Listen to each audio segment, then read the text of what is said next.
Soy de la generación que acepta nuevos retos, que no se queda de brazos cruzados, que ve en cada día la oportunidad de ser mejor. CN Mujer la impulsa a ser parte de esta generación. Banco Nacional, juntos somos progreso.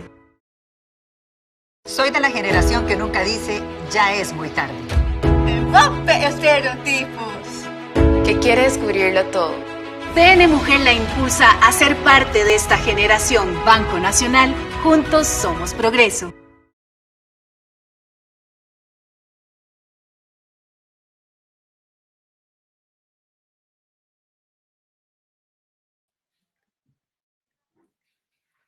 Buenas tardes, reciban todas el más cordial saludo de parte del Banco Nacional de BN Mujer, específicamente, que es quien nos tiene por acá la tarde-noche de hoy, nuevamente conversando sobre un tema bastante interesante relacionado con finanzas personales.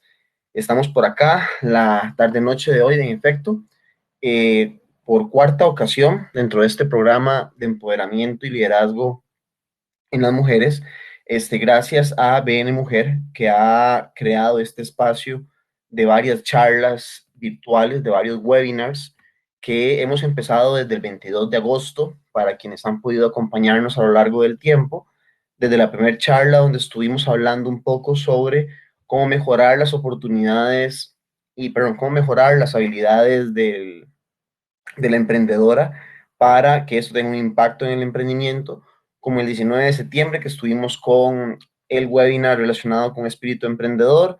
La última vez estuvimos hablando sobre marca personal y bueno, hoy 7 de noviembre nos encontramos hablando sobre un tema que es bastante interesante relacionado con la administración o el arte de administrar el dinero.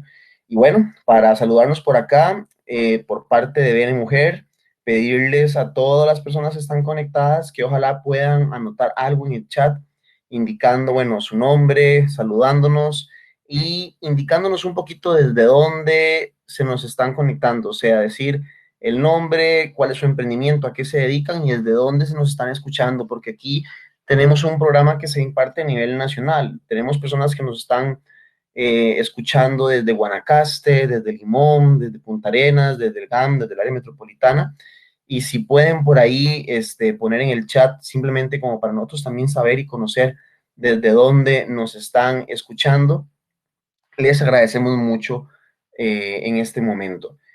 Como les acaba de decir, vamos a iniciar hoy con el tema 4 de este programa de empoderamiento y liderazgo femenino, que es el penúltimo tema que nos tiene por acá reuniéndonos para finalizar el 21 de noviembre ya con el tema de liderazgo.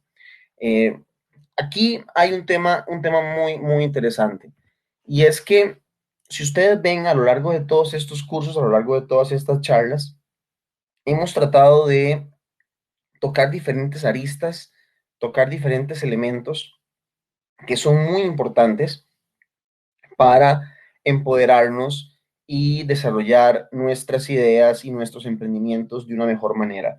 Pero hasta el día de hoy vamos a hablar de un tema que lamentablemente es uno de los talones de Aquiles más repetitivos que nos hemos encontrado a lo largo de los años que hemos estado asesorando emprendimientos y empresas lideradas tanto por hombres como por mujeres. Aquí yo me atrevería a decir que pasa en ambos casos por igual, y es el cómo hacer para administrar el recurso que generalmente es el más escaso relacionado con el dinero. ¿Qué es lo que vamos a ver hoy? Bueno, a mí siempre me gusta, como ustedes bien conocen, las personas que han estado con nosotros en las otras charlas, que me gusta desde el inicio como poner el contexto de qué es lo que vamos a hablar, qué es lo que vamos a ver a lo largo de esta hora y media. Primero, vamos a establecer algunos conceptos que son importantes que conozcamos relacionados con el dinero y la economía, sobre el arte de administrar el dinero. Luego veremos algunos problemas que suelen presentarse cuando estamos hablando de gastos, ingresos, ahorro e inversión. Y por último, como parte de la esencia, de la sustancia de la charla de hoy, vamos a hablar sobre consejos muy, muy, muy interesantes y puntuales para que ustedes puedan utilizar como herramientas financieras y mejorar su situación actual. El tema aquí es empezar por nosotros. Cuando hablamos de finanzas personales, que es el tema que nos tiene hoy acá en la charla, lo primero que tenemos que pensar es por qué compramos las cosas que compramos, por qué adquirimos todos los productos y servicios que normalmente estamos adquiriendo en el día a día.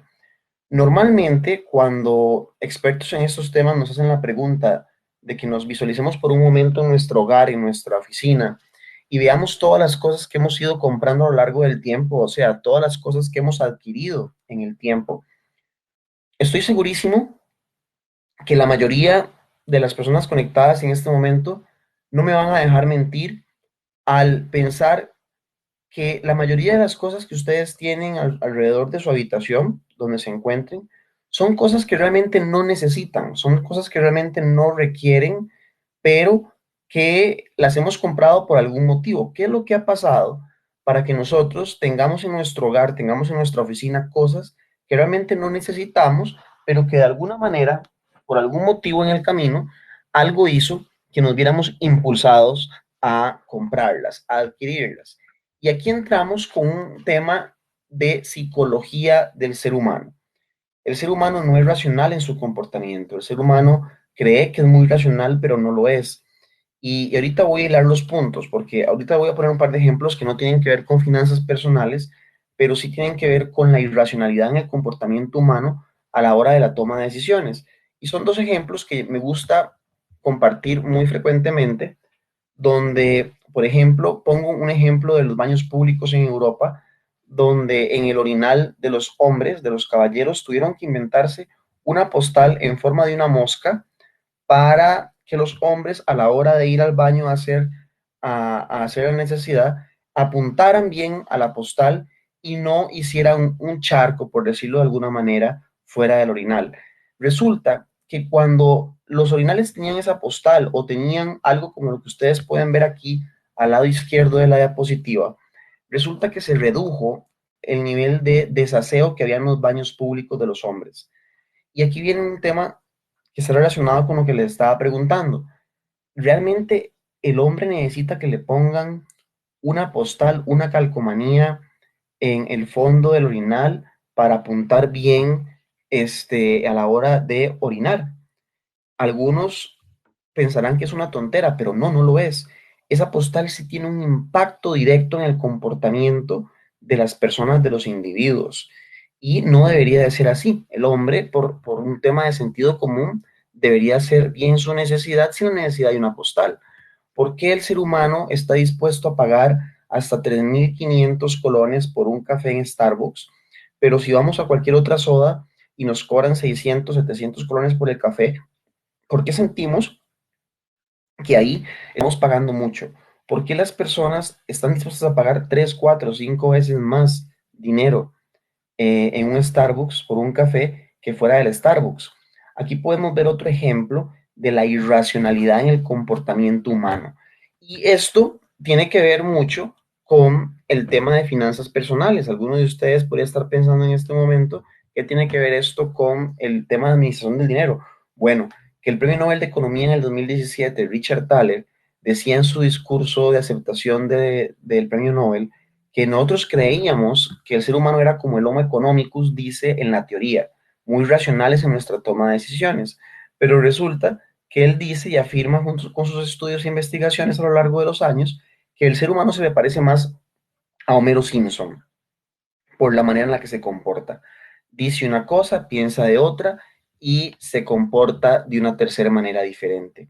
Y aquí a la raíz, o es donde radica el por qué muchas veces compramos cosas que realmente no necesitamos. Ven esa frase que viene por acá en la diapositiva. Gastamos dinero que no tenemos en cosas que no necesitamos para impresionar a gente a la que no le importamos. Mucho de el por qué las personas a veces tienen problemas para administrar su dinero es el hecho de una presión social. Hay que adquirir carro, hay que adquirir ciertas prendas de ropa, ciertos productos en específico, porque el resto de nuestro grupo de referencia con el que compartimos lo tiene. Si todos tienen un carro 4x4 y José David tiene un carro que no lo es, a José David se le va a tildar de que no calza con el grupo y eso va a provocar que José David se vea presionado a de alguna u otra manera a ver cómo hace para comprarse un carro 4x4. Y aquí el tema de la irracionalidad en el comportamiento humano. Tal vez José David tiene como prioridad o debería tener como prioridad hacer el pago del alquiler de la casa, pero en lugar de hacer eso, va y saca un carro del año 4x4 pagando una cuota altísima mensual, viendo a ver cómo hace para llegar a final de mes a brincos y saltos para pagar la cuota y empieza a quedar mal con el pago de la casa, poniendo hasta por encima el pago del carro nuevo que acaba de comprar a un tema de bienestar, de seguridad y de su hogar. Y aquí es donde radica realmente muchos de los problemas de las finanzas personales. Un problema de disciplina financiera. Y es parte de lo que vamos a estar conversando la tarde-noche de hoy. ¿Qué consejos podemos aplicar en nuestra vida para tener un poco más de disciplina financiera y no ser tan irracionales en nuestro comportamiento y en la toma de decisiones que tenemos relacionado con la administración del mismo? Vamos a entrar en este momento a una serie de conceptos financieros y conceptos económicos que es importante que tengamos en cuenta antes de ver los consejos de finanzas personales. Vamos a hablar un poquito de la parte racional, numérica, pero no quiero dejar de lado y sí quiero resaltar esta introducción que estoy haciendo para la charla, y es que el tema de finanzas personales no es un secreto ni es algo que es conocido por pocos, es conocido por todos nosotros. El asunto es que como lamentablemente en la mayoría de las ocasiones somos irracionales en nuestra toma de decisiones, eso hace que cometamos muchos errores en el camino y terminemos pagando muy caro por ellos. Pero ahora sí, haciendo este preámbulo o esta introducción, vamos a pasar a ver algunos conceptos de administración del dinero que es importante que ustedes conozcan muy bien para entender cómo afectan estos temas en nuestras finanzas del hogar. Primero que nada, tenemos un tema de crecimiento de la economía. Tenemos que entender que cuando la economía crece, eso tiene un impacto positivo en el comercio, ya sea desde la oferta o desde la demanda. Desde la oferta, en el sentido de que las empresas pueden vender más, y desde la demanda, en el sentido de que si las empresas pueden vender más, van a contratar más personal. Al tener más personal, esas personas van a tener más poder adquisitivo para seguir comprando en el mercado. El asunto es que si ustedes pueden ver por acá este cuadrito que está en la parte superior de la diapositiva, la economía costarricense viene creciendo año con año. El PIB viene creciendo todos los años, pero si ustedes ven el nivel de crecimiento año a año, cada vez se va reduciendo. O sea, cada vez crecemos menos. Crecemos, sí, pero menos. Y eso significa que la economía puede estarse acercando a una desaceleración. Y eso puede ser eventualmente un problema para el comercio. Y hay que entender que hay un contexto macroeconómico que tiene un impacto directo sobre nuestros emprendimientos. Y eso exige o provoca que tengamos que entender un poco sobre el estado de la situación de la economía en nuestro país, en este caso Costa Rica. Por otro lado, tenemos un tema de inflación. Otro concepto que es importante que entendamos, que en Costa Rica es relativamente bajo. La inflación oscila en menos del 4, del 3%. Estamos hablando de un 2, un 3, y eso es relativamente positivo. Una inflación de un 1, de un 2, de un 3% es bueno porque significa que el costo de la vida año con año no se está acrecentando a niveles realmente exagerados y conflictivos como en otros países, donde, como en Venezuela, por ejemplo, en años anteriores, tenían inflaciones del 100, del 1000, del 3000%. O sea, un incremento aceleradísimo del costo de la vida en corto plazo. Aquí en Costa Rica hemos encontrado un país que en las últimas décadas ha logrado mantener o controlar la inflación relativamente baja. Y eso es positivo porque eso hace que nosotros no estamos perdiendo tanto valor o tanto poder adquisitivo o capacidad de consumo, capacidad de compra en el tiempo. Por otro lado, tenemos otro concepto relacionado con las finanzas y la administración del dinero que se llama tipo de cambio, donde tenemos que entender también que cuando el colón se valoriza o se desvaloriza, eso tiene también un impacto en nuestras finanzas personales. Cuando el colón, por ejemplo, pasa de 570 de repente a 650, ojo lo que estoy diciendo, En ese momento significa que nosotros hemos perdido poder adquisitivo si nuestros ingresos están en colones. O sea, hemos perdido capacidad de compra. La plata que tenemos en nuestras manos ha perdido valor. Eso de una u otra manera es un efecto inflacionario. Igualmente al contrario, ¿qué pasa si de repente el colón pasara de estar de 585, 587 a estar en 400 colones? Eso tiene un significado al inverso, donde nosotros más bien hemos ganado poder adquisitivo si ganamos en colones y donde ahora con nuestros colones que valen más podemos comprar más cosas en el extranjero. Eso a nivel de conceptos básicos de finanzas personales en lo que es el entorno macroeconómico. Y cuando hablamos de este tema, pues por supuesto tenemos que definir el concepto. Las finanzas personales son el conjunto de hechos económicos que tienen lugar en nuestra actividad diaria como personas, como individuos o como núcleo familiar. Y cuando hablamos de finanzas personales, tenemos que contemplar elementos como cómo controlar los gastos, que son los consejos que vamos a ver ahorita más adelante, cómo generar reservas de dinero para emergencias, cómo invertir en algunos seguros que son muy importantes para que nos eviten eventuales problemas, cómo utilizar préstamos. Hay deudas buenas, hay deudas malas, ahora vamos a verlo. El tema de las tarjetas de crédito, que también son buenas. Yo digo que las tarjetas de crédito no son malas, el malo es el usuario. Las tarjetas de crédito no se levantan de la billetera y agarran una metralleta y le disparan a la gente. Las tarjetas de crédito no son las malas. Los malos somos los usuarios por nuestro comportamiento irracional y el uso desmedido de ellas. Y por último, vamos a ver cerca de 9 consejos de generación de nuevas fuentes de ingreso. Y aquí vamos a enfocar bastante en los últimos 15, 20 minutos al tema de estos más de una docena de consejos prácticos para el gasto y más de 9 consejos prácticos para el tema del ingreso. Antes de seguir, también tenemos que conocer a un personaje que es muy conocido y famoso en el mundo de las finanzas personales, que se llama Robert Kiyosaki. Él tiene unos libros, una serie de libros que los recomiendo en gran medida para el que pueda comprarlos, que son la serie de libros de Padre Rico, Padre Pobre, donde él en algunos de sus libros hace una explicación y nos comenta que todos nosotros, todos los que estamos dentro de la población económicamente activa, estamos en uno de los siguientes 4 cuadrantes que voy a mencionar. O estamos en la categoría de empleados, o somos dueños de una empresa, o estamos en un autoempleo, o somos inversionistas. Ahorita voy a explicar cada uno de estos conceptos.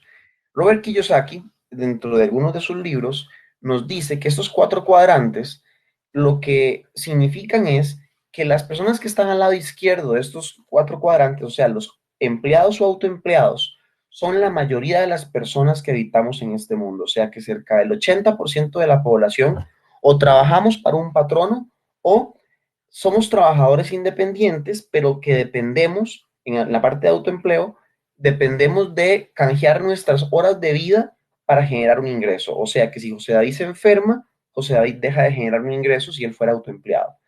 Pero que hay un 20% de la población, o sea, una minoría, que o son dueños de empresas, ya han creado un sistema de negocio que no depende de su presencia, o son personas que tienen mucho capital y pueden invertirlo en otros proyectos. Y siguiendo sobre esa misma línea de los 4 cuadrantes, Robert Kiyosaki, como uno de los gurús en temas de finanzas personales, nos detalla un poco las características de cada una de estas 4 posibles opciones que puede ser en la que nos encontremos nosotros. A nivel de empleado, pues lógicamente, nos encontramos con un gran porcentaje de las personas que lo que buscan es seguridad, dependen de un salario, ya sea semanal, quincenal o mensual. Tienen que seguir una serie de procedimientos, tienen que cumplir con una serie de parámetros, con una serie de exigencias que la empresa les demanda a estas personas. Tienen que contar con preparación académica, tienen que hacer constantemente las mismas tareas de manera repetitiva, en fin, son personas que, como ustedes y yo sabemos, dependen de un ingreso fijo todos los meses dado por un patrono.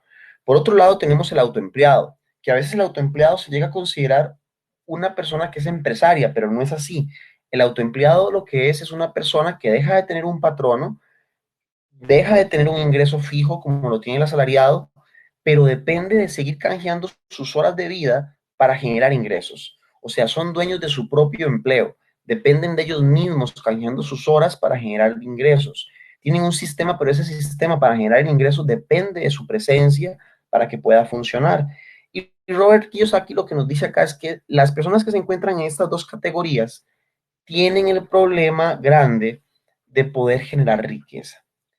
Y todos, lógicamente, pensando desde un punto de vista económico, queremos de alguna u otra manera generar riqueza. Entonces, la pregunta sería, ¿qué hacer para llegar a generarla? Bueno, Robert Kiyosaki nos dice que las personas que generan riqueza son las que se encuentran en el lado derecho del cuadrante.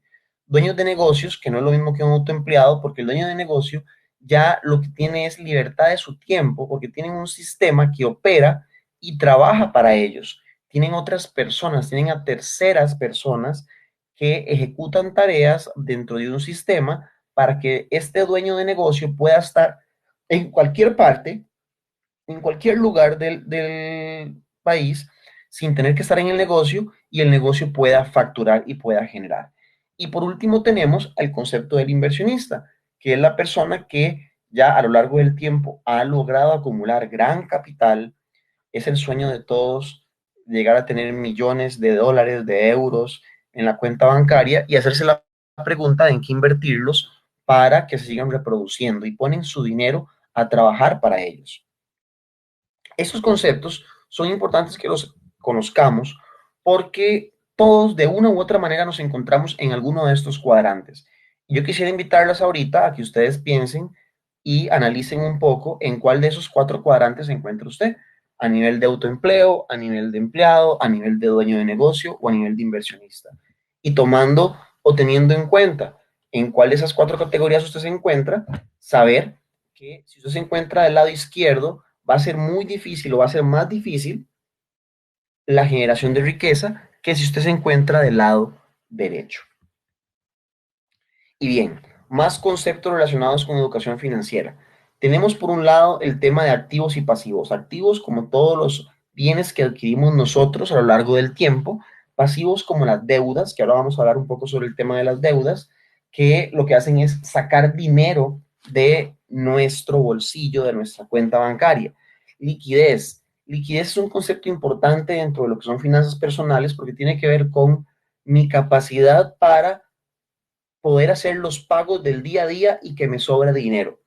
Cuando yo tengo urgencias de pagos en el día a día y no tengo el dinero suficiente para hacerle frente a esas obligaciones, no cuento con liquidez y las empresas quiebran por problemas de liquidez. Ese es un elemento que hay que tener muy, muy presente. Que también andará la liquidez de su proyecto o, en este caso, también de sus finanzas familiares. Por otro lado está el concepto de los riesgos, que lo que nos dice es que cuando usted se encuentra una oportunidad de negocio o una inversión que le promete alto interés, tiene que saberse que es muy probable que viene con un nivel de riesgo mayor. Y viceversa, si tengo un nivel de riesgo bajo, lógicamente va a venir relacionado con un nivel de ganancia bajo. El tema de administración del tiempo tiene que ver también dentro de la educación financiera, porque dicen algunos gurús en temas de finanzas personales, como Warren Buffett, que es uno de los hombres más adinerados del mundo, que todos, ricos y pobres, contamos con la misma cantidad de horas. La diferencia entre unos y otros es cómo utilizamos y aprovechamos ese tiempo. Tenemos también el concepto de apalancamiento, que es el nivel de endeudamiento. ¿Qué tan endeudados estamos? Y ahora les voy a compartir 5 posibles escenarios en los que ustedes pueden estar dentro de una teoría que nos dice a nosotros cómo es que estamos para que usted se autoanalice y considere en cuál de esas situaciones se encuentra a nivel de apalancamiento. O sea, ¿qué tan endeudados nos encontramos en nuestras finanzas personales? El concepto de tasa de interés, entendiéndose como nuestra ganancia. El concepto de costo de oportunidad como un concepto muy importante que es el costo de la oportunidad, el costo de oportunidad es el costo de la alternativa desaprovechada. El hecho de que usted esté ahorita aquí llevando este webinar representa el costo de oportunidad de que usted no se encuentra ahorita viendo una película, o el costo de oportunidad de que usted no se encuentre ahorita compartiendo con sus hijos, o el costo de oportunidad de que usted no se encuentre ahorita produciendo o vendiendo o atendiendo a algún cliente. El costo de oportunidad es el costo de la alternativa desaprovechada. Y en finanzas es importante porque cuando tenemos dinero limitado, tenemos dinero con cierto nivel de escasez, me refiero a que es un recurso escaso. Si tengo 1000 colones, tengo que tomar la decisión de si los invierto en A, en B o en C. Hay un costo de oportunidad y yo debería de tomar la decisión que me genere mayor rendimiento desde un punto de vista racional. El tema de la inflación y el tipo de cambio fueron los conceptos que expliqué hace un ratito, relacionados con un incremento del costo de la vida y por otro lado con un tema de la valorización o desvalorización del dinero en el tiempo. Y ahora sí, vamos a ver esos 5 posibles escenarios, que son los escenarios en los que usted podría ubicarse en este momento. Me explico mejor. A continuación voy a explicar 5 posibles situaciones que pueden ser en las que usted se encuentre actualmente con sus finanzas personales. Trate de escuchar muy bien y analizar o autoanalizar de una forma muy objetiva y pensar en cuál de esos 5 escenarios es en el que usted se encuentra. Vamos con el primero. Escenario número 1. Si sus ingresos no logran cubrir sus gastos, usted se encuentra en el peor escenario de finanzas personales. O sea, si yo tengo ingresos por 1.000.000 de colones, pero tengo gastos por 1.500.000 de colones, estamos sumidos en una crisis financiera severa. Aquí el tema es romper el círculo vicioso. Si ganamos 10, no podemos gastar 12. Hay que gastar 9, 8, 7 o 6, pero ni siquiera podremos estar pensando, si ganamos 10, en gastarnos 11. Y lamentablemente muchas personas viven en esa situación porque nunca se han sentado a reflexionar sobre cuál es su nivel de ingresos promedio mensual y cuál es su nivel de gastos promedio mensual. A veces se le pregunta a la gente cuando estamos dando asesorías personalizadas en temas de finanzas personales que cuál es su nivel de egresos mensual, o sea, cuánta plata gasta al mes, y la mayoría de las personas no tienen la menor idea de cuánta plata gastan. La mayoría de las personas te pueden decir, mira, Jos, yo creo que yo gasto como 1.000.000 de colones. No, no quiero saber que gaste como 1.000.000, quiero saber cuánto dinero gasta usted al mes. 935.750 colones. Ya usted ha hecho el ejercicio de conocer el monto. Bueno, lamentablemente 9, 8 de cada 10 casos no tienen ese dato, no conocen esa información. Y ya desde entrada, si no sabemos cuánta plata estamos gastando, es muy probable que estemos gastando más de lo que ingresa y estemos recurriendo frecuentemente a créditos, tarjetas de crédito, préstamos puente, pedirle prestado al familiar de dinero para ir cubriendo poco a poco y jineteando el dinero en el camino. Esta situación 1 es la más crítica y es la que deberíamos de corregir más si nos encontramos en esa situación, en el sentido de que es donde tendremos que sentarnos más rápidamente, de una forma más inmediata, a hacer una reorganización de los ingresos y de los egresos para ver cómo invertimos esa situación para que ingrese más de lo que egresa. Segunda situación, si el mayor porcentaje de sus ingresos se va en el pago de deudas, usted tiene una situación financiera riesgosa. Repito, si la mayor parte de sus ingresos, el 60, el 70%, se va solamente pagando deudas, o sea, obligaciones ya contraídas en el pasado, en ese momento estamos en un nivel de riesgo de caer en la situación 1 que acaba de explicar. ¿Qué es lo que debemos hacer? En ese instante, lo primero, lo principal que deberíamos de hacer es tratar de pagar las deudas chicas y salir primero de las pequeñas deudas para ir liberando parte del ingreso que tenemos para poder utilizarlo para vivir. Hay personas que tienen un ingreso de 1.000.000 de colones, pero en deudas tienen gastos por 800.000 colones. ¿Qué significa eso? Que para vivir le quedan 200.000 colones. Es este tipo de situación número 2. Cuando sí se logra salir con los egresos, pero dentro de los egresos, las deudas representan un porcentaje muy alto. Y eso puede hacernos llegar a caer en una situación como la que expliqué anteriormente. Tenemos el escenario 3. El escenario 3, ¿qué es lo que nos dice? El escenario 3 es un escenario donde el mayor porcentaje de sus ingresos se dedica o se enfoca en cubrir las necesidades de vida diarias. O sea, aquí es al revés que en la situación 2, donde en la situación 2 la mayor parte del salario se va pagando deudas, aquí la mayor parte del salario se va en lo que es poder cubrir las necesidades básicas del día a día. Y un porcentaje pequeño son las deudas en las que nos encontramos. Esta es una situación, este escenario 3, que es menos conocido o menos replicado en la realidad. Los escenarios 1 y 2 son los que presentan más incidencia o más frecuencia. El escenario 4 es un escenario mucho más positivo. Aquí el mayor porcentaje de los ingresos se destina al ahorro. Ojo, un alto porcentaje de lo que ingresa en el núcleo familiar o en su persona, si es una persona que vive sola, se puede dedicar y se puede invertir en ahorro. Y aquí se puede decir que se goza de cierto grado de estabilidad financiera, que lógicamente nos prepara mejor ante un futuro incierto. Tenemos el quinto escenario. El quinto escenario es el ideal en donde todos quisiéramos estar, donde es tanto el dinero que hay que la mayor parte de los ingresos se destina a inversiones y ahorro. Aquí estamos hablando de que se disfruta de una holgura financiera. Y ojo, no quiere decir que es una persona millonaria. No hay que ser millonarios para gozar de libertad financiera. Lo que hay que hacer es tener dinero suficiente que logre cubrir mis egresos para que yo pueda estar en el mes a mes tranquilo. Esos 5 escenarios son 5 formas de categorizar la situación financiera de una familia, ¿Cuál es el asunto? Que para poder cambiar de un escenario 1 a un escenario 5, de un escenario 1 que es el peor, a un escenario 5 que es el ideal, necesitamos cambiar paradigmas y comportamientos. Y aquí vuelvo y repito con lo que inicié la charla hace media hora.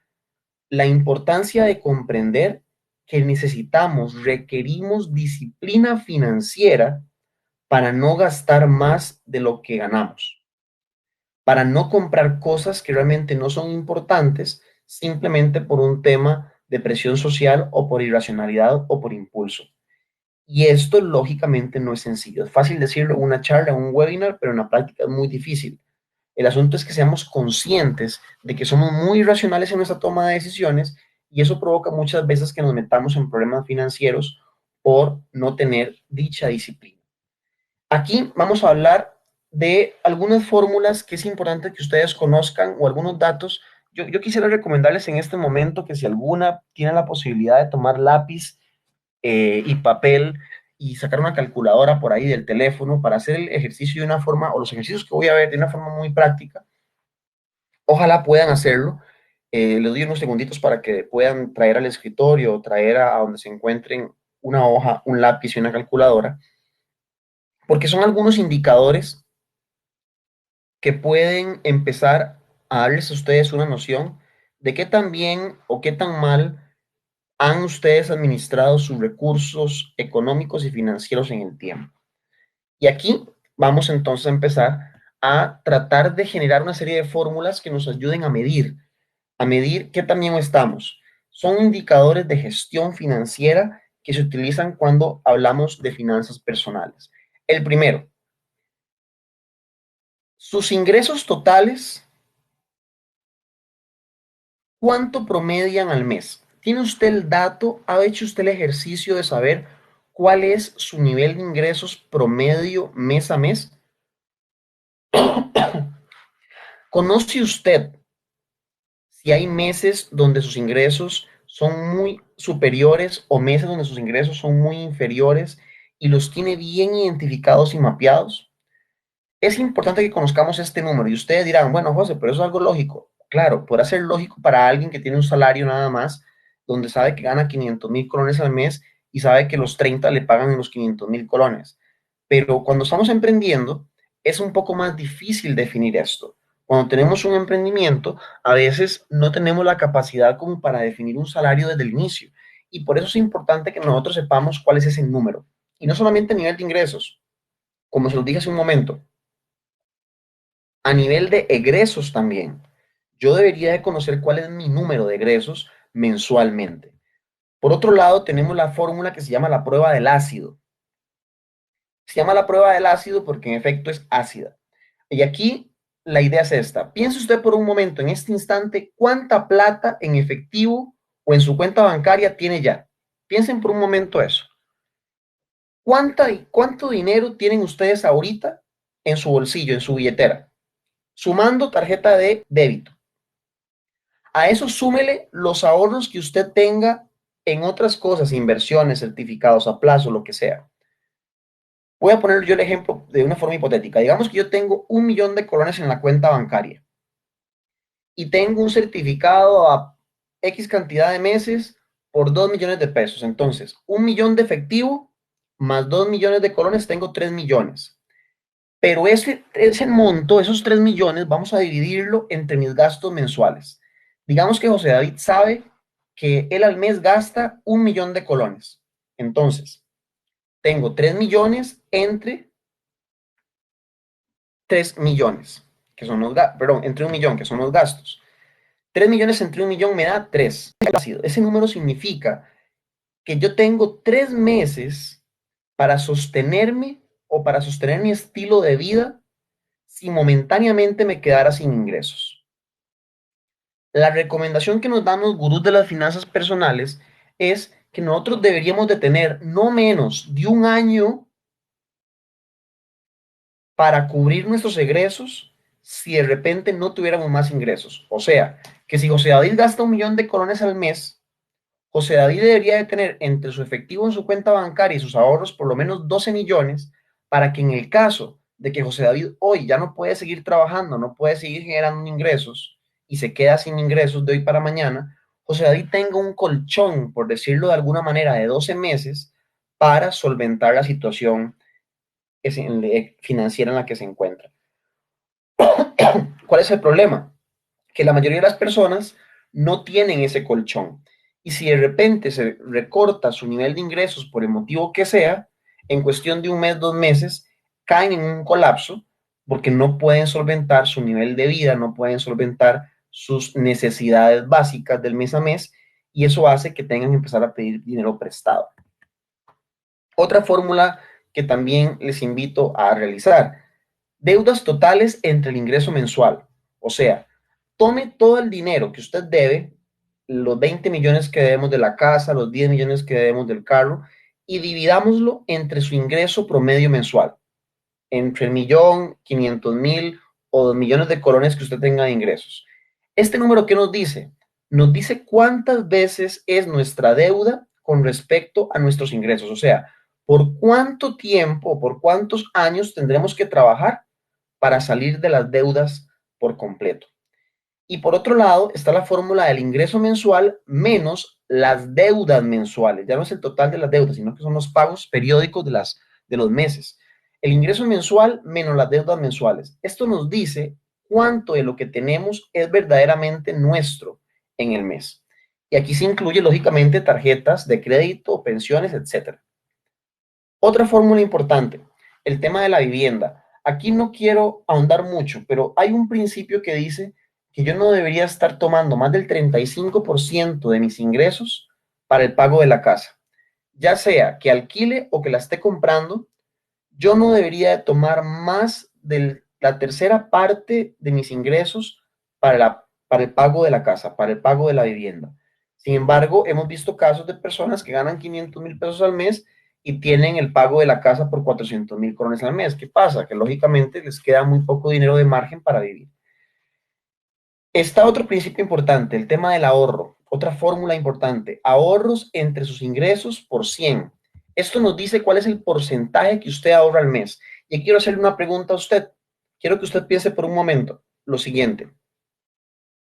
¿Qué porcentaje de sus ingresos mensuales usted disciplinadamente ahorra? Lo pregunto diferente. ¿Cuánto dinero usted guarda todos los meses? Lamentablemente, la mayoría de las personas no ahorran. Y cuando ahorran, lo ahorran de forma aleatoria o para comprarse algo en específico y punto. Se dice que las personas no ahorran porque primero se ponen a pagar todas sus cosas, todas sus obligaciones, y al final, si sobra dinero, se ahorra. Y el consejo que nos dan los gurús y los expertos en estos temas de finanzas personales es que lo hagamos a la inversa. El primer rubro que yo debo de apartar de mis ingresos, apenas me entra dinero, el primer rubro que yo debería de sacar es el del ahorro. Y luego de sacar el rubro del ahorro, con el restante, debo de pagar todas mis obligaciones. Si yo me espero a que cada mes me quede dinero luego de hacer todos los pagos para ahorrar, nunca voy a empezar a ahorrar. Y esto no lo dice José David. Esto es uno de los consejos más repetitivos que hemos visto en diferentes gurús de las finanzas personales. La primera obligación que usted debería de apartar cuando ingresa dinero es el monto del ahorro. Y luego se hace el pago del resto de obligaciones. Aquí les estoy mostrando en esta diapositiva un ejemplo o un machote de una distribución de los ingresos según las diferentes actividades normales que pueden existir en un hogar. Repito, esto es un ejercicio machote que no necesariamente tiene que ser igual en cada uno de los casos, porque sabemos que cada familia tiene sus particularidades.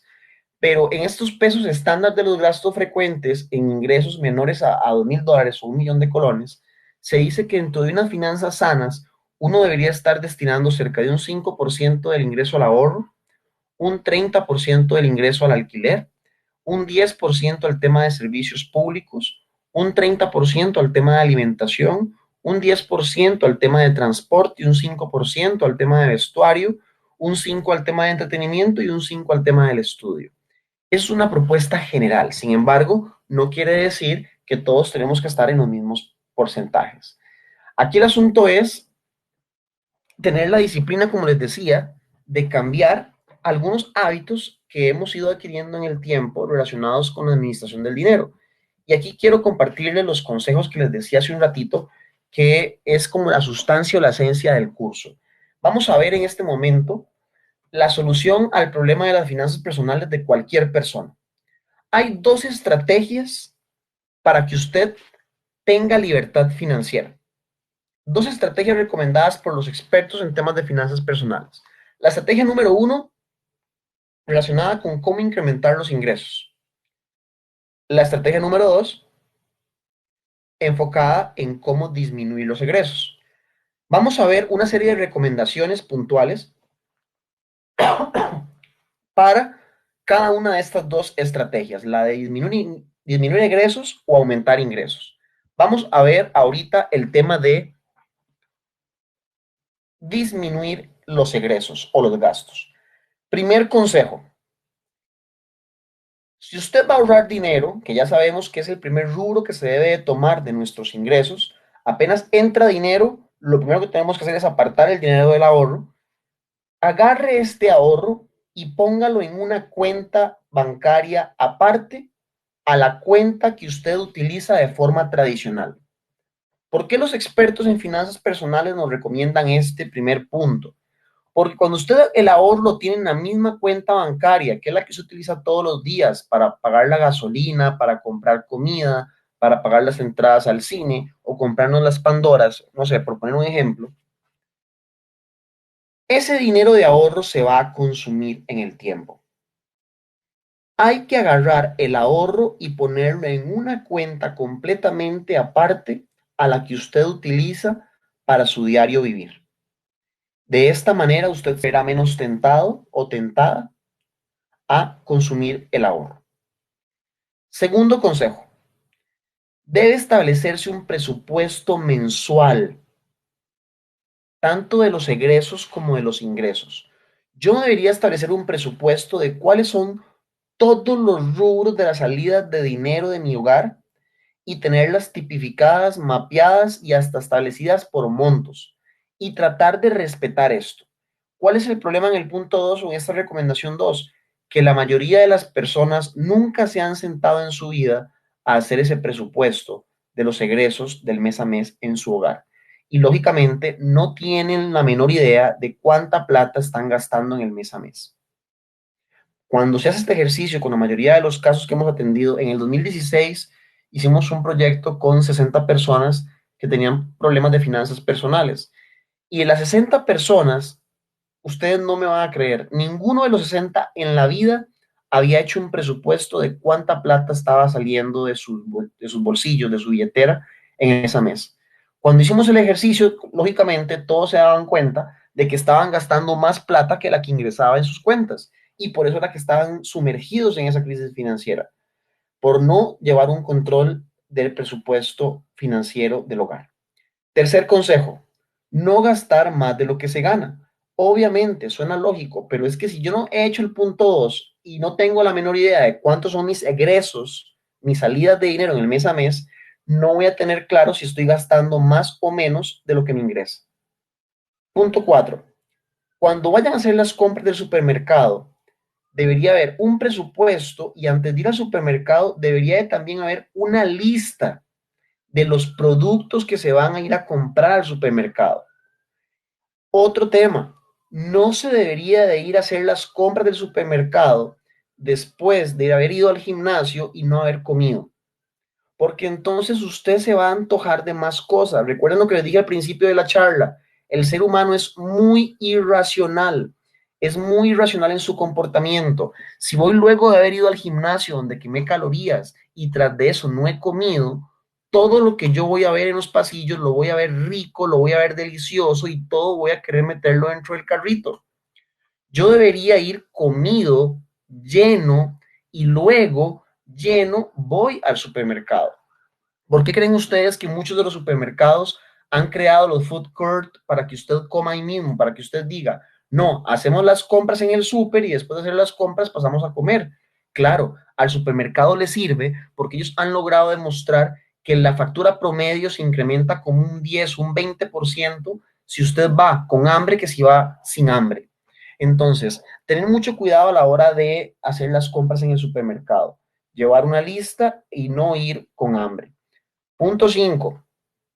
Refundir en una sola cuenta todas sus deudas. Si usted es una persona que ya le debe a 20 personas diferentes, digamos que usted tiene el polaco 1, polaco 2, polaco 3, la cuenta bancaria del crédito del carro, la cuenta bancaria no, el préstamo del crédito del carro, el préstamo de la casa, el préstamo del crédito personal que tenemos porque nos fuimos para Cancún y fuimos con un crédito personal que sacamos porque me prestaron la plata muy barato.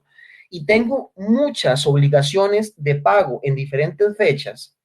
Este punto 5, esta recomendación 5, lo que nos dice es que eso es una locura en la mente de cualquier persona, porque tiene que estar pensando, la tarjeta me vence el 3, el pago de la cuenta del crédito personal me vence el 5, el pago de la cuenta de la casa me vence el 15, el pago de la cuenta del carro me vence el 18 y el polaco me llega en la semana 3 de cada mes y el polaco B me cobra los 30. O sea, lo que quiero manifestar acá es, en este punto 5, si usted tiene muchas cuentas, por la situación que haya sido, no importa el motivo que sea, trate de unificar y refundir sus cuentas en una sola. Para que usted sepa nada más que una vez al mes tiene que hacer el pago de X monto y con eso ya usted sabe que sale de todas sus deudas. O sea, usted cumple con esa cuota y usted sabe que el resto del mes puede trabajar tranquilo. ¿Por qué nos dan este consejo los expertos en finanzas personales? Ellos lo que nos dicen es que cuando usted tiene que estar pensando en el mes en 4, 5, 8 fechas diferentes de pagos, su mente va a estar muy estresada o su mente va a estar un poco más bloqueada, lo que va a dificultar que usted esté con más tranquilidad o con más paz para generar nuevas ideas o nuevas fuentes de ingreso. Básicamente ese es el tema. Es un tema de paz mental. A veces queremos llevar todo el control en nuestra cabeza, pero somos humanos, nos equivocamos, se nos olvidan las cosas y nos estresamos de más. La refundición de cuentas es una excelente alternativa para los casos de las personas que tienen 8, 9, 10 obligaciones o pasivos, en este caso, ya adquiridos en el tiempo. Buscar bancos como el Banco Nacional, que tienen productos muy buenos para refundir cuentas, nunca va a estar de más si se tienen varios pagos que hacer a la vez. Recomendación 6. Identifique los gastos hormiga. Ojo con este punto. Los gastos hormiga son un tema crítico. Yo les voy a poner un ejemplo muy personal, muy de José David Ulloa. José David Ulloa es una persona que por lo menos una vez al día o por lo menos una vez cada 2 días comprarse un café en una tienda de cafés que es norteamericana, que ahora al inicio de la clase mencioné, para no volver a decir el nombre de la marca. Resulta que José David dice, pagar 3.000 colones por un café no es gran cosa. Pero cuando yo agarro esos 3.000 colones de José David hoy, 3.000 colones mañana, 3.000 colones el viernes, 3.000 colones el sábado, y empiezo a sumar en el año, ¿cuánto me genera en salidas de dinero? 100 cafés de 3.000 colones en el transcurso del año, ya digo, pucha, estamos hablando de 300.000 colones que José David se gastó en el año comprando cafés en esa cafetería. Eso es un ejemplo de un gasto hormiga. Aquí la recomendación que nos dan los expertos en este punto 6 es, ¿ha logrado usted identificar los gastos hormiga de sus finanzas personales, de las finanzas de su hogar? Tal vez son los cigarros, tal vez son los chicles, tal vez son los cafés, como en el caso de José David, tal vez tenemos la maña de jugar tiempos todos los días, o tenemos el hábito, yo tengo familiares que tienen ese hábito y tienen que invertir los 5.000 pesitos de los cada 2 o 3 días jugando tiempos y ese tipo de cosas. Usted dirá, José David, son 300 colones, unos chicles, son 1.000 colones, un café en el día, claro, pero esos gastos hormiga, súmelos en el transcurso del año. Y cuando usted empieza a darse cuenta de que tiene 5 o 6 gastos hormiga y cada uno son de 200.000, 300.000, 400.000 colones en el año, usted se da cuenta de que está tirando por la ventana 3, 4, 5 millones de colones en el año que podría haberlos estado utilizando para amortizar o bajar deudas o estarlos utilizando para generar nuevas fuentes de ingreso. Los gastos hormigas se llaman así porque son muy chiquititos y no se ven, pero a la hora de que se juntan, ahora sí, ya uno se da cuenta de la problemática del asunto. Y pueden ser en vicios, por ejemplo, yo tenía un tío que tomaba Coca-Cola todos los días y él ocupaba comprarse 2, 3 Coca-Colas a lo largo del día mientras trabajaba. Una Coca-Cola para desayunar, una Coca-Cola para almorzar, una Coca-Cola para la tarde. Yo le decía, tío, pero son muchas Coca-Colas. Y me decía, José, son 3.000 pesillos al día. Claro, 3.000 pesos al día, pero por 360 y pico de días, ¿cuánta plata estaba dejando mi tío en esos gastos hormiga dentro de su presupuesto personal? Punto 7. Cuando pidan prestado, tengan mucho cuidado con la tasa de interés que van a pagar. Hay personas que cuando les dicen que les van a prestar plata o lo llaman por teléfono, me imagino que les ha sucedido, la llaman a la institución X y les dicen, mire, usted ya tiene preaprobado un crédito por 5 millones de colones, nada más díganos que sí, es una tasa de interés muy cómoda del 3% mensual.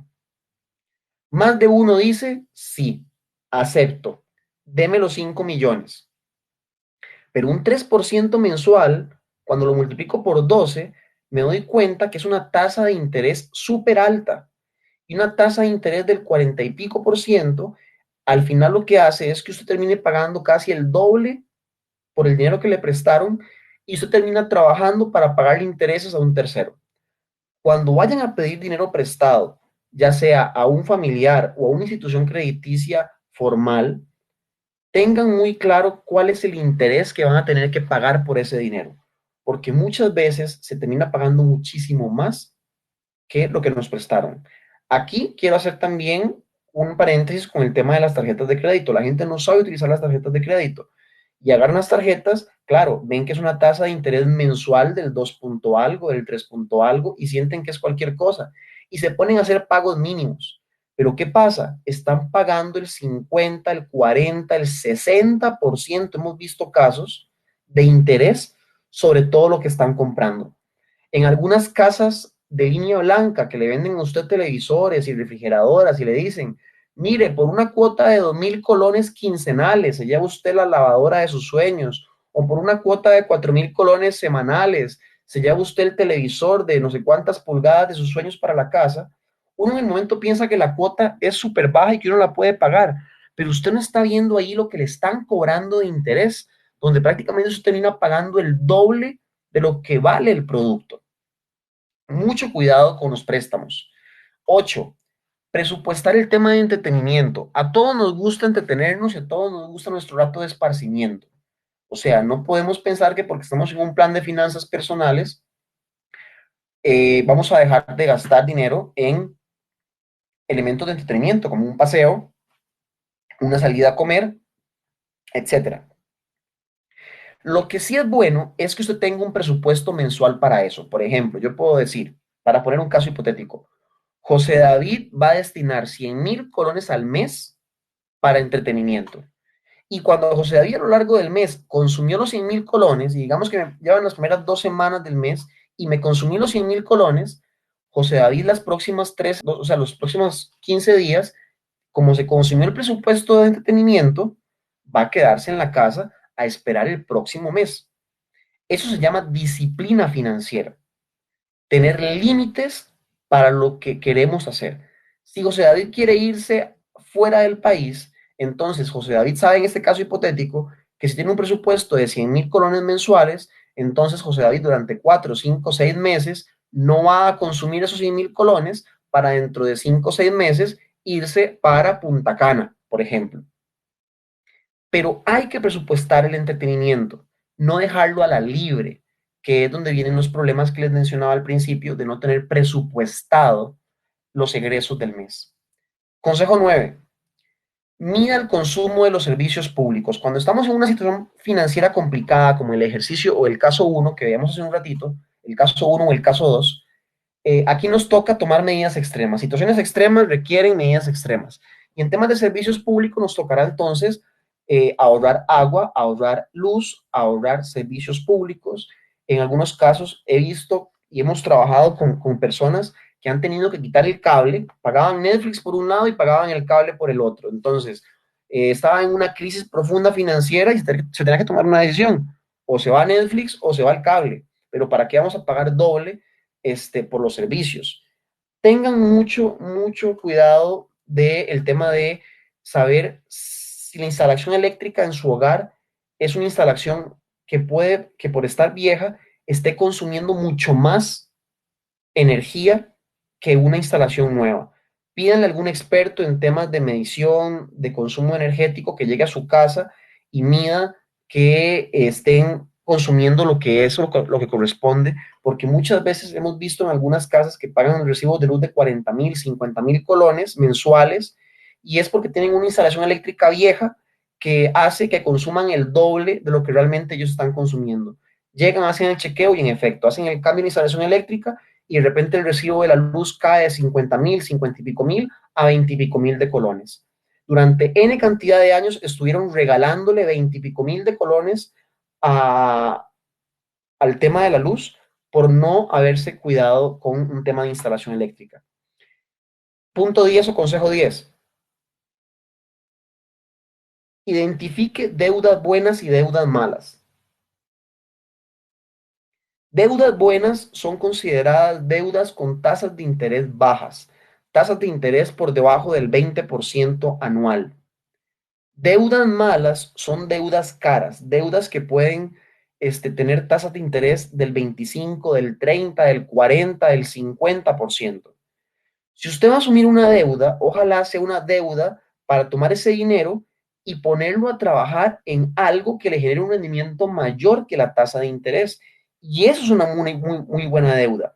No es lo mismo endeudarme yo hoy 300,000 colones para comprarme una prenda de vestir que agarrar 300,000 colones para comprar una moto y poner esa moto a alquilarla para que me genere un ingreso de 40,000, 50,000 colones mensuales mientras la alquilo.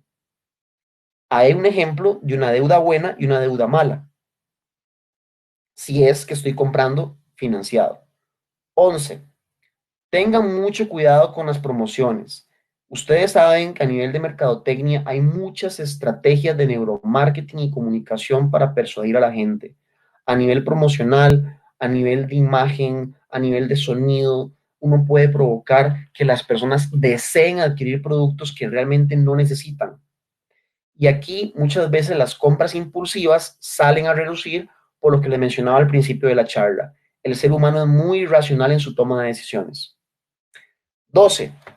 Considere tener una tarjeta de crédito. No tenga 3, 4, 5 tarjetas de crédito. Eso es una invitación a la locura financiera. Cuando usted tiene 4, 5, 6 tarjetas de crédito, llega algún momento del camino donde empieza a utilizar las 4, 3, 5, 6 tarjetas de crédito. Una recomendación sana que nos dan los gurús en los temas de finanzas personales es que usted cuente con una tarjeta de crédito y que tenga un límite ya establecido. Ustedes han visto que hay bancos que todos los años les dicen, usted por ser un buen cliente, le aumentamos el tope de su tarjeta de crédito $10,000 más. Y entonces empieza a aparecer ese montón de tarjetas y ese montón de deudas en el camino. En el corto plazo no se da cuenta usted, porque es como una bola de nieve. Uno empieza a hacer pagos mínimos, pero pasan 2, 3 años y de repente le debemos hasta las casas santas a 3, 4 bancos diferentes. Veo por aquí que hicieron una pregunta, no lo mencioné al principio y se me fue a decirlo. Vamos a dejar un espacio de preguntas para el final. Esta preguntita que me pusieron por aquí en el chat, ahora al final la vamos a retomar para contestarla junto con las demás y poder aclarar cualquier duda que vaya surgiendo. Igual, invitarles para que si van teniendo algunas preguntas, ahora al final las guarden y al final, cuando les diga el momento, las anotan para poder contestarlas todas. Giovanni Quintero, ahora vamos a contestar esa pregunta que estás haciendo por acá. 13. No hagan pagos mínimos nunca en una tarjeta de crédito, compañeras y compañeros. Nunca hagan pagos mínimos. El pago mínimo solo le sirve al banco, no le sirve a usted. En el pago mínimo usted está pagando un gran porcentaje de interés y está aportándole a bajar la deuda un porcentaje muy pequeño. Hagan siempre un pago más alto que el pago mínimo, porque el pago mínimo los mete en un círculo vicioso que después se hace muy difícil de salir. Punto 14, tengan seguros, por favor, seguros en la casa, seguros para el automóvil, seguros contra el desempleo, seguros para gastos médicos. Invertir en seguros es una excelente alternativa. A mí me pasó hace poco que tuve un accidente de tránsito, tuve un accidente donde choqué, yo fui el culpable y la reparación de los 2 carros juntos eran como 6 millones de colones. Si yo no hubiera tenido el seguro, yo tendría que estar en este momento pagando 6 millones de colones por el accidente. Por tener el seguro nada más pagué un deducible que fue cualquier cosa y me economicé millones de colones en un pago que no estaba lógicamente presupuestado. Igual en el tema de la casa, tengan la casa asegurada contra accidentes, contra incendios, a nivel de gastos médicos, a nivel de desempleo. El día de hoy he visto un par de tarjetas de crédito de algunos bancos, que no voy a mencionar lógicamente nombres, pero también está incluido aquí el Banco Nacional, por supuesto, que ofrecen ciertos seguros importantes para que si usted se queda sin empleo, ellos le ayuden a usted o aporten parte del pago que usted deja de recibir mientras logra ubicarse nuevamente en otro empleo. Hay seguros para todo. Aquí el asunto es tener una cultura de pagar seguros, que es un tema que en Costa Rica no es como que muy nuestro. Punto 15, recomendación 15. Los ahorros generalmente se gastan. O sea, yo hago ahorros para a final de año cambiar de carro. O yo hago ahorros para comprarme unos jackets de cuero dentro de 2 meses. O yo hago ahorros para irme dentro de 4 meses a dar una vuelta por Cancún. Generalmente se hace el ahorro para gastarlo. Y aquí la recomendación que nos dan los expertos en temas de finanzas personales es que el ahorro debería dividirse en 2 tipos de ahorro. El ahorro para reinvertir, o sea, el dinero que yo tomo para guardarlo y ver cómo hago para que se multiplique, para que me garantice una estabilidad financiera en el futuro. Y el ahorro para compras, el ahorro para darme ese lujito que quiero, de ese paseo, de esa prenda de vestir o de esa joya que me quiero comprar. Pero traten de dividir el ahorro en 2. El ahorro que no se toca, que es un monto para reinvertirlo y que siga creciendo en el tiempo, y el ahorro que se utiliza para consumo. Recomendación 16, perdón. Deshacerse de los activos que le generen compromisos y obligaciones de pago periódico. A veces compramos cosas que nos obligan a estar haciendo pagos periódicos y hacen que salga dinero de nuestros bolsillos. Mencionemos un ejemplo. Tal vez compramos un jarrón chino que nos costó $1000 y ese jarrón lo ponemos y se ve muy bonito en la sala de la casa, pero quedamos pagando cuotas de $100 mensuales a 15 meses con todo de intereses.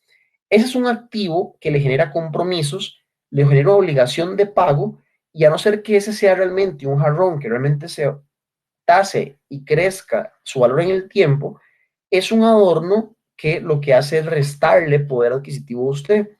Aquí yo sé que alguna podría estar pensando, José, pero usted nos está mandando en este momento a que no gastemos, a que no compremos, a que no. No, no. Vamos a ver.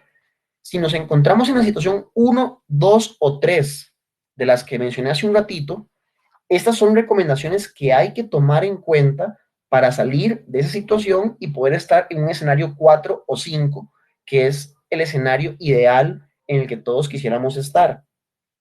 Lógicamente eso va a depender de en cuál escenario se encuentra usted. Si usted se encuentra en un escenario 1, que si recuerdan es el escenario más crítico donde gasto mucho más de lo que ingresa, me toca aplicar esta serie de recomendaciones y de medidas para poder salir de esa situación financiera precaria. Y vean el punto 17. El punto 17 no puede dejarse de lado. Tengan mucho cuidado con los vicios. Si usted ya tiene un vicio, haga un presupuesto de cuánto es lo máximo que usted va a pagar por ese vicio, por mencionar un ejemplo, cigarros, a la semana. Pero establezcalo dentro del presupuesto y vea si ese presupuesto puede cumplirse porque esos gastos están por debajo de su nivel de ingresos. Si ustedes ven todas esas recomendaciones que están ahí, que son 17, todas van enfocadas hacia un tema de medición, hacia un tema de control, a un tema de disciplina financiera.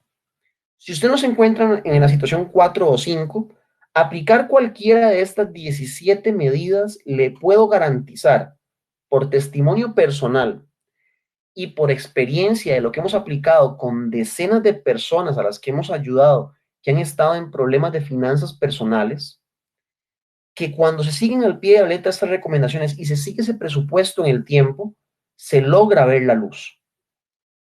¿El problema cuál es? El problema es que nunca, desde que estamos en el kinder hasta que salimos de la universidad, nunca nos enseñan ni nos dan un curso de finanzas personales. Nunca nos educan en la administración del dinero. Y lógicamente por eso tenemos tantas carencias a nivel cultural de cómo invertir los recursos que tenemos que son escasos. Eso es un tema como habilidades blandas. Nunca nos enseñan a trabajar en equipo, nunca nos enseñan inteligencia emocional, tampoco nos enseñan a administrar el dinero. Y el problema aquí es que a veces la gente piensa que el problema que tiene es porque le hace falta más plata. Y eso es lo peor que puede uno pensar. Hay personas que ganan 100 colones y van a llevar su nivel de gastos a 100 colones. Y si de repente usted habla con esa persona, la persona le va a decir, José David, es que mi problema es que yo gano 100 colones. Si yo ganara más, mis problemas se resolverían. Pasa que entonces la persona en el tiempo la ascienden y ahora gana 500 colones. Adivinen qué termina sucediendo. El nivel de egresos de esa persona de 100 colones antes, ahora asciende a 500 colones. Ahora gana 500 y de repente pasan los meses y ahora empieza a gastar 500. Usted vuelve a hablar con esa persona y esa persona le dice, José, es que mi problema es que ocupo ganar más plata. Esa misma persona pasa el tiempo y ahora la ascendieron y ahora gana 1000 colones. Adivinen qué sucede con esa persona. Esa persona cuando empieza a ganar 1000 colones hace que su nivel de egresos ascienda a 1000 colones. ¿Qué estoy queriendo explicar con este ejemplo?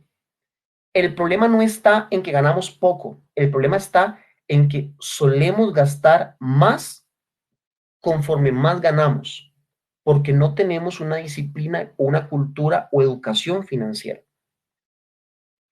Estas recomendaciones son para el tema de egresos o relacionadas con el tema de salidas de dinero. La principal recomendación que yo podría darles por testimonio personal es la del ahorro. Disciplínense y adquieran el hábito de ahorrar todos los meses. Y que ese ahorro se divida en dos. El ahorro que no se toca, y no se toca no para gastar, se toca para reinvertirlo, para que se reproduzca. Y el ahorro para darnos nuestro lujito de vez en cuando, nuestro capricho de vez en cuando, que también es válido. Pero tengan una cultura de ahorro. el pensar en que primero tengo que pagar las deudas para ver después si puedo ahorrar, lo lleva usted a un círculo vicioso de que nunca va a lograr ahorrar. Primero se aparta el rubro del ahorro y después vemos cómo hacemos para resolver con la plata que nos queda para atender todas las necesidades. Pero eso debería ser un hábito y no lo recomienda José David. Lo escuché en algún momento del camino con otros coaches financieros, lo empecé a aplicar a nivel personal y puedo dar fe que funciona. Claro, a veces cuesta un montón, no voy a decir que no, pero funciona. Cuando estamos hablando, nada más para detener un segundito, cuando tenemos muchas deudas, me voy a devolver aquí un momento.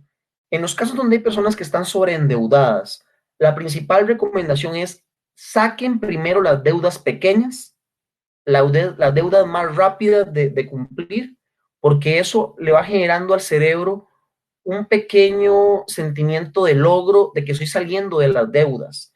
Entonces, traten ustedes que si tienen 7, 8, 9 obligaciones mensuales, de priorizar cuáles son las más pequeñas y cuáles son las más grandes, y traten de rescatar o de salir más rápido de las pequeñas. A nivel de deudas, a nivel de endeudamiento, se dice que sus obligaciones de deuda no deberían de ser más del 60% de sus ingresos. Por encima del 60% de sus ingresos, usted está en un riesgo financiero alto. Pongo un ejemplo más concreto. José David gana 1.000.000 de colones al mes, pero en pago de créditos y de préstamos y de tarjetas y de créditos personales, José David paga 700.000 colones. O sea, del 1.000.000 de colones de ingresos, el 70% de sus ingresos se va José David pagándolo en obligaciones. Eso es un indicador de alto riesgo financiero. Hay que tratar de bajar ese porcentaje. A nivel de ingresos es la segunda estrategia que podemos implementar para mejorar nuestra situación financiera. ¿Qué podemos hacer o qué nos recomiendan los expertos en temas de finanzas personales? Ojo lo que viene aquí, el primer punto es vital. Lo que no se debe hacer es tener un segundo empleo. Ojo. O sea, se dice que sí, pero a la vez no es recomendable. ¿Por qué? Resulta que una persona, como ser humano que es, tiene una salud que cuidar.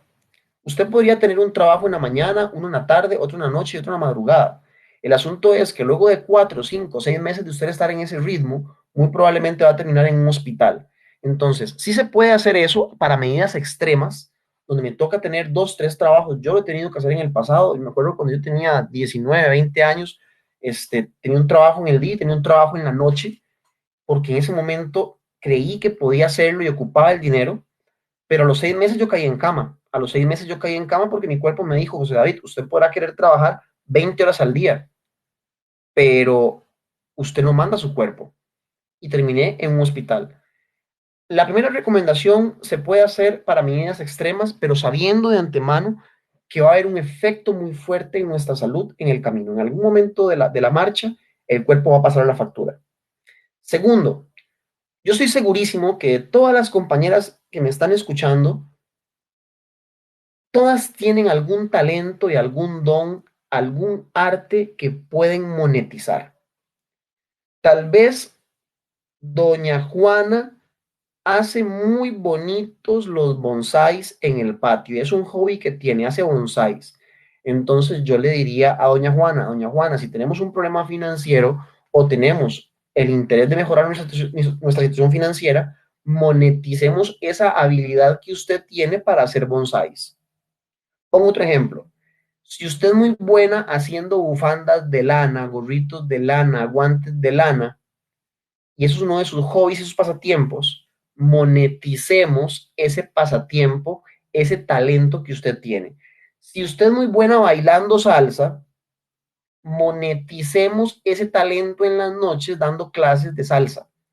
Pero yo siempre he pensado desde un punto de vista comercial que si uno tiene un talento en algo, uno debería sacarle, aparte de disfrutarlo, sacarle algún tipo de provecho económico, porque si usted se dedica a lo que le apasiona en el camino, entonces nunca va a tener que trabajar.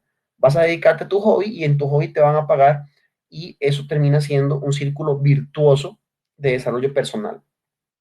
Tercera recomendación, realice inversiones y adquiera activos que le generen ingresos pasivos. Me acuerdo de un caso de un señor que tenía un problema financiero fuerte, compró una máquina de cortar césped y entonces yo le decía, ¿usted cuándo usa la máquina? Y él me decía, yo uso la máquina los domingos. Y entonces yo le dije, ¿y usted por qué dentro de sus vecinos no alquila la máquina los sábados en 10,000 colones para que le corte el césped a los demás vecinos? Al final el hombre terminó haciendo un negocio donde un día me dijo, José David, estoy generando casi 100,000 colones adicionales al mes alquilando la máquina para cortar el césped en las propiedades de los vecinos. Él tenía un activo que lo utilizaba nada más para el zacate de él o para el césped del patio de él, pero encontró en ese activo también una forma de monetizar y de generar ingresos adicionales. Otro ejemplo, si tenemos un carro, lo ponemos a hacer Uber, lo ponemos a hacer algo. Si tenemos 2, 3 motos, las ponemos a repartir algo. El asunto es, ¿qué activos tiene usted que usted podría eventualmente alquilar? Punto 4.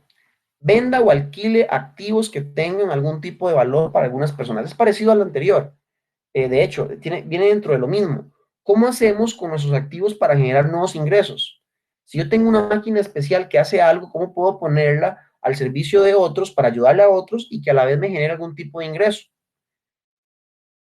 El punto 5 está relacionado con emprender alguna iniciativa. Y aquí hemos hablado muchísimo sobre el tema de emprendimiento. Muchas de ustedes ya son emprendedoras, ya están desarrollando su proyecto y es una alternativa para incrementar el nivel de ingresos. El punto 6 nos dice que si no saben qué invertir, esa es una recomendación súper sana que les doy. Vean lo que me pasa constantemente. Me escriben o me llaman y me dicen, José David, me están invitando de Forex o me están invitando de la plataforma X para que inviertan acciones. Es que me metí en redes sociales y vi que hay personas que se están metiendo en un grupo y están monetizando y están haciendo plata, comprando monedas y vendiendo monedas. Usted me recomienda que me meta en la bolsa de valores, que me meta a hacer inversiones en los mercados financieros. Ese punto 6 responde lo que yo siempre les digo a las personas que me hacen esa pregunta. Yo lo primero que les digo es, ¿usted conoce el mercado financiero? ¿Usted sabe lo que es el Nasdaq, el Dow Jones, el Standard & Poor's? ¿Usted conoce lo que son criptomonedas? No, José David, no conozco nada de eso. No invierta en negocios que usted no conoce.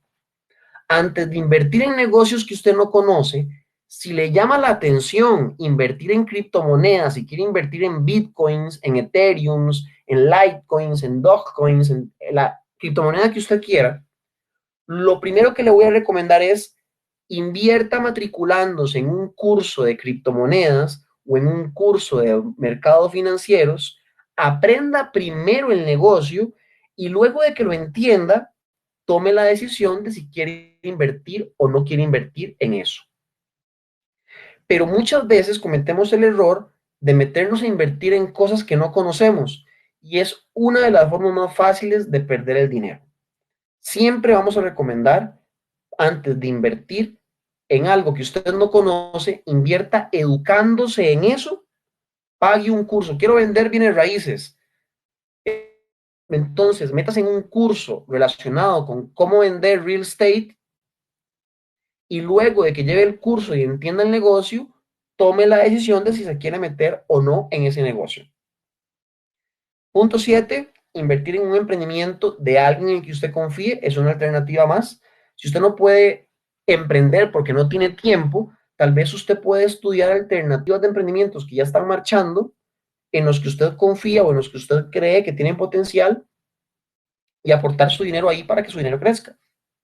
Es una alternativa. Sería emprender, pero a través de las finanzas, no con mano de obra. Punto 8. Ese es uno de los temas que yo más resalto en el presente y es que hoy en Internet se puede vender de todo. Hoy es más importante tener una plataforma en Internet y ponerle un carrito de compras que tener un local y alquilarlo por 700,000 pesos en un centro comercial.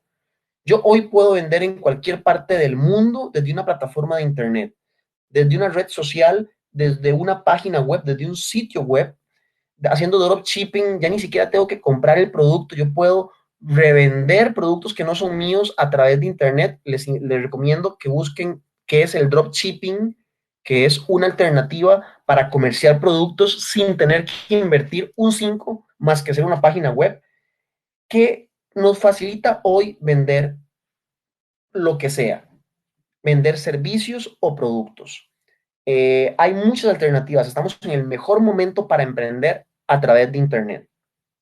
Y el último punto, que también es una alternativa más, ventas por catálogo, ventas de algunas redes de mercadeo, que también hay un montón de alternativas, algo relacionado con un tema que sea afín con ustedes. Hay marcas para tirar para arriba en temas de redes multinivel.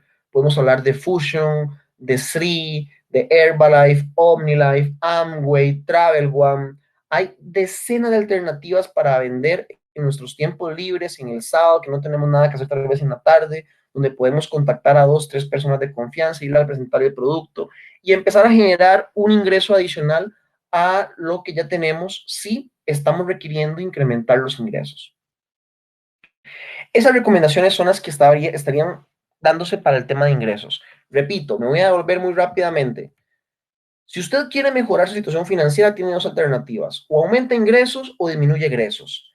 De primera entrada, para las personas que están un poco endeudadas, aquí tienen 17 recomendaciones puntuales para que empiecen a controlar ese demonio del gasto.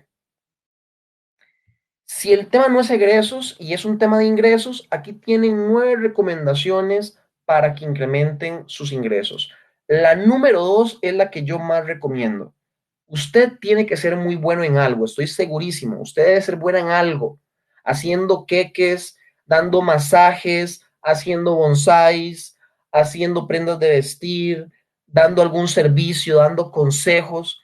Agarre eso, empaquételo y empiece a venderlo. Pero si tiene el talento y el don para hacer algo muy bien, busque la manera de monetizar ese talento y ese don para que usted también pueda incrementar o generar una nueva fuente de ingresos. Los expertos en temas de finanzas personales nos recomiendan que uno no debería de tener todos los huevos en la misma canasta. Ellos mismos dicen que uno debería de tener varias fuentes de ingresos simultáneas, porque a veces pasa que uno de los negocios está de pique, a algunos de los negocios no le fue bien en un mes, a otros de los negocios sí le fue más o menos, pero a la hora de que usted tiene varias fuentes de ingresos simultáneas, usted lo que hace es que compensa las fuerzas y lógicamente hace que usted sea menos dependiente de un único ingreso, que es lo peor que puede pasar. Cuando uno es dependiente de un único ingreso, uno también es muy vulnerable, susceptible y riesgoso de caer en algún tipo de problemática financiera. Con esto prácticamente estaremos terminando los consejos. Aquí nada más quiero cerrar con una diapositiva que nos habla sobre 18 errores que se cometen en las finanzas personales. Quiero mencionarlas muy rápidamente, pero no quiero dejarlas de lado, ni son menos importantes que las anteriores. Algunas se repiten con lo que ya dijimos, pero no está de más resaltarlas. Las leo y las explico rápidamente antes de pasar a la parte de preguntas. Primero, nunca gaste más de lo que gana. Para saber eso, usted tiene que tener muy claro cuánto gasta al mes y cuánto gana al mes. 2, lleve un registro de sus gastos. Si usted no lo lleva, eso lo va a meter en problemas tarde o temprano. Punto 3, manténgase en su zona de comodidad. Aquí lo que dice son errores, ¿verdad? Mantenerse en zona de comodidad es: no, yo estoy bien con este nivel de ingresos, yo tengo este salario fijo todos los 15 y los 30, yo estoy bien así. Y de repente a los 6, 4 meses lo despiden o la despiden. ¿Y ahora para dónde agarramos? Dicen que en esta vida no hay nada seguro más que los impuestos y la muerte. Definitivamente eso es súper cierto. No ahorrar. Otro de los errores, ya les dije a ustedes, el primer rubro que se recomienda y aconseja que deben sacar cuando reciben sus ingresos es el ahorro, aunque sea mínimo. Ay, José David, pero es que a mí no me alcanza, yo no sé lo que puedo ahorrar. Aunque sea, empiece con el hábito de ahorrar 5,000 colones por mes. Pero es la acción, es el hábito de mentalizarse de que hay un rubro que todos los meses debo de extraer de mis ingresos. Eso es un gran avance. Crean que sus finanzas son un asunto del gobierno. A veces le tiramos demasiado: la cosa está mal por culpa del gobierno. Es que estamos mal porque el estado de la economía está mal. Yo tengo un caso que contarles es que es muy cierto. He escuchado a personas a lo largo de la vida, desde que yo tengo uso de razón, que siempre me han dicho, José David, la vida está dura, la situación está dura, el gobierno está difícil, la economía está difícil. Y al mismo tiempo que esas personas me decían a mí todos los días que la cosa estaba dura, paralelamente había un grupo de personas que estaban haciendo riqueza y que estaban haciendo negocios y que les estaba yendo bien. A veces le prestamos demasiada atención a lo que pasa a nuestro alrededor y no nos centramos en lo que nosotros estamos haciendo para producir y ser mucho más efectivos en la gestión. Aquí este punto 5 está más relacionado al tema de enfocarse más en lo que hacemos y culpar menos a todo el entorno que no está como nosotros queremos que esté para que nosotros estemos bien. El punto 6 dice, hacer de las tarjetas de crédito una forma de vida. Tengan mucho cuidado en la forma de utilizar las tarjetas de crédito. Yo recomiendo tener tarjetas de crédito para aprovecharse de los 45 días que uno tiene para pagar, y yo jineteo la plata del banco, por decirlo de alguna manera, y pago de contado para ganarme los puntos cashback, para ganarme premios, para ganarme millas para viajar. Las tarjetas de crédito tienen muchos beneficios, pero si soy disciplinado para pagar lo que compro a los 45 días para no tener que pagar intereses. Punto 7. Hacer compras que no necesitas. Cuando vayamos a comprar algo, dice Warren Buffett, el experto en finanzas, uno de los magnates de los negocios, él dice, José David, bueno, no dice José David, pero piénselo en José David, esto que vas a comprar realmente lo necesitas. Si no lo ocupas, su vida se convierte en algo caótico. Si la respuesta es no, entonces no lo compres. Punto 8. Recomendación sana también. No sean fiadores nunca de nadie, ni de la familia. Cuando usted acepta ser fiador de una persona, aunque sea familia, usted prácticamente le está delegando su estabilidad financiera a esa otra persona.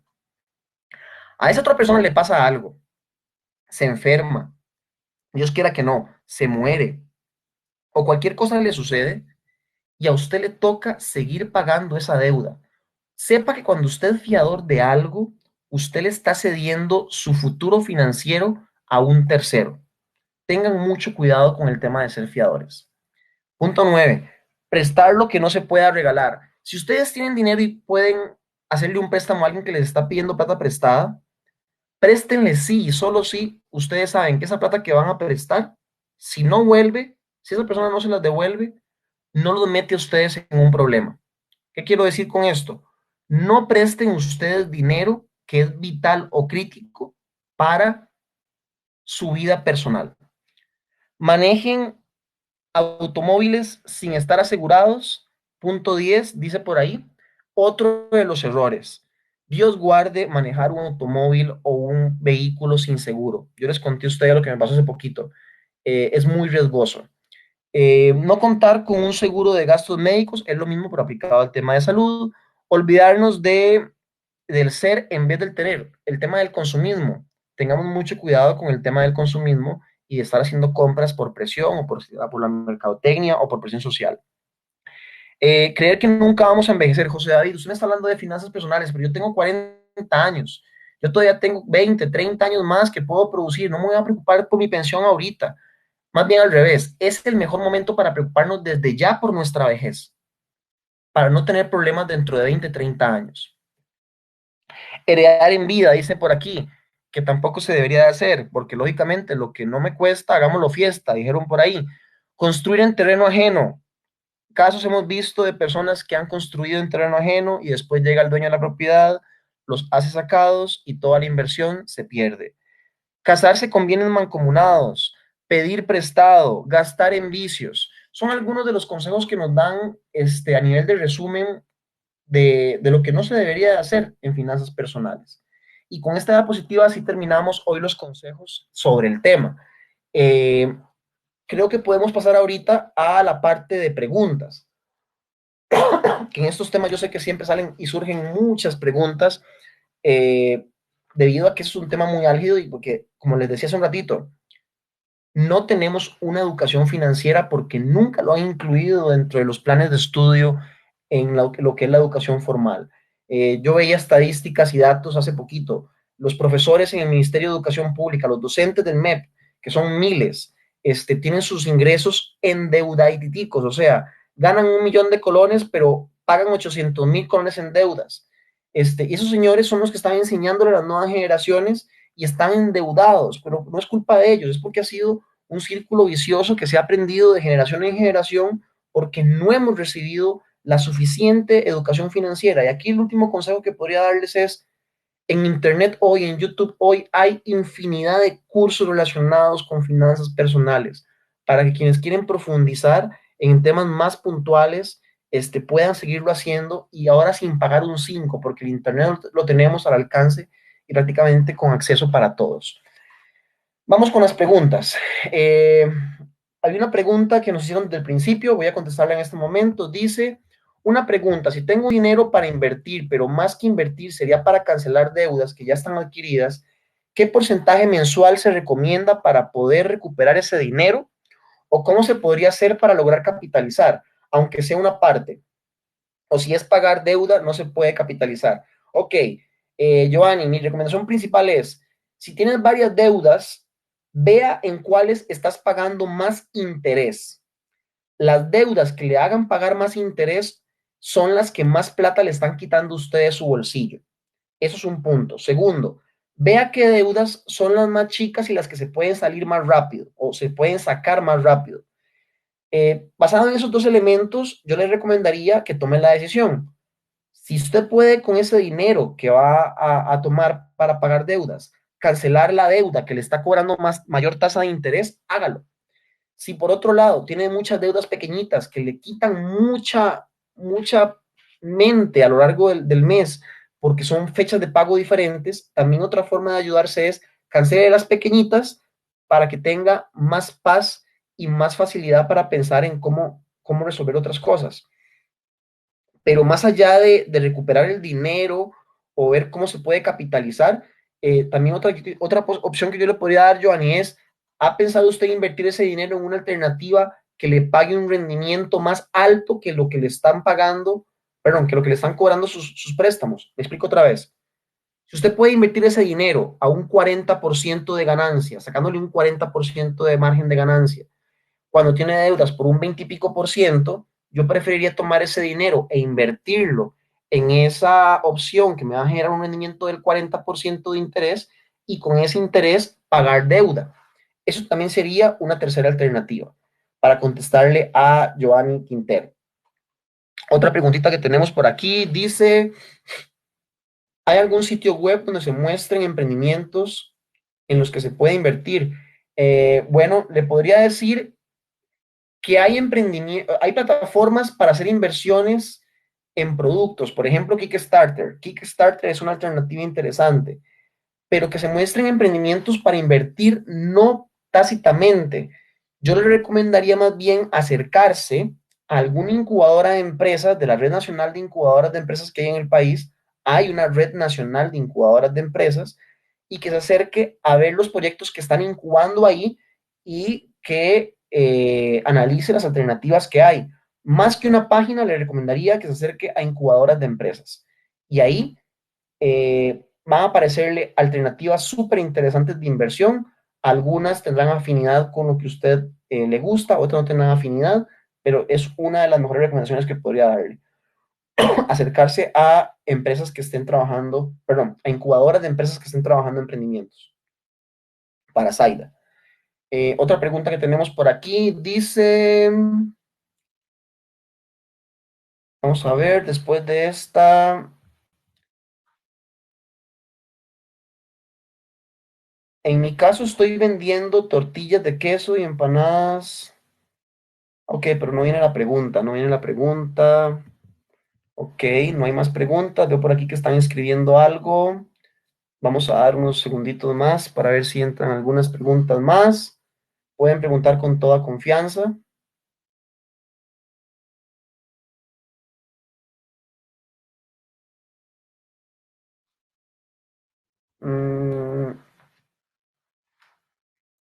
Entró una pregunta por acá. Dice, buenas noches. Si tengo un préstamo y necesito más capital para invertir, ¿el Banco Nacional podría dar un segundo préstamo? Podría ser. Habría que ver el caso. Falta mucha información, Viri. Mi recomendación sería que se acerque al área de BNPymes o BN Mujer propiamente, lleves tu proyección del flujo de caja, los datos de la empresa y con el ejecutivo se analice. Pero sí se podría hacer, eventualmente habrá que ver los números, pero para eso tenemos a los asesores del Banco Nacional en las plataformas de servicios, en la parte de créditos para pymes y de BN Mujer, que podrían ayudarte un montón, asesorarte y decirte cuál podría ser el mejor mecanismo para una segunda inversión que se tenga que hacer en el proyecto. Si no hay más preguntas, yo quisiera pedirles que no se me desconecten porque vamos a aplicar una evaluación del curso, que esto es parte del protocolo que el banco nos pide para poder seguir impartiendo ese tipo de capacitaciones. Así que pedirles el favorcito de que se queden unos minutitos más para llenar la encuesta. De mi parte, un gusto haber podido compartir con ustedes este ratito, la tarde, casi noche de hoy.